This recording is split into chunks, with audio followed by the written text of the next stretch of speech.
Hello, మొన్న Instamart covers మీద colour వేయడం చూశారు కదా. అయితే ఇన్స్టామార్ట్ కవర్స్కి కలర్ వేయడం వల్ల యూస్ ఏంటి అని మీలో కొంతమందికి డౌట్ వచ్చే ఉండొచ్చు.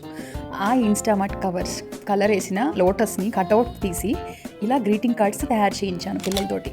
సో పిల్లలకి యాక్టివిటీ అవుతుంది, మనకి స్ట్రెస్ రిలీఫ్ అయింది. కలరింగ్ చేయడం వల్ల, డూడ్లింగ్ వల్ల, కలరింగ్ చేయడం వల్ల స్ట్రెస్ చాలా వరకు తగ్గుద్దని రిపోర్ట్స్ చెప్తున్నాయి. అండ్ కొంతమంది థెరపిస్టులు కూడా కలరింగ్ చేయమని చెప్పి మెంటల్లీ స్ట్రెస్డ్ పర్సన్స్కి, కొంచెం ఎవరైతే కొన్ని మెంటల్ ఇష్యూస్తో బాధపడుతున్నారో, డిప్రెషన్ లాంటి వాటికి ఒక ట్రీట్మెంట్లా చెప్తున్నారు. సో మీరు కూడా ఇలా ట్రై చేయండి. అండ్ మన చేతితో చేసి ఇచ్చిన గిఫ్ట్ చాలా వాల్యుబుల్ కదా.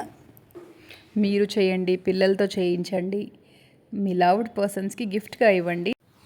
ఇన్ కేస్ ఒకవేళ మీకు హ్యాండ్మేడ్ గ్రీటింగ్ కార్డ్స్ చేయడం కష్టము అనుకుంటే మమ్మల్ని కాంటాక్ట్ అవ్వండి, మీకు మేము చేసి పంపిస్తాము.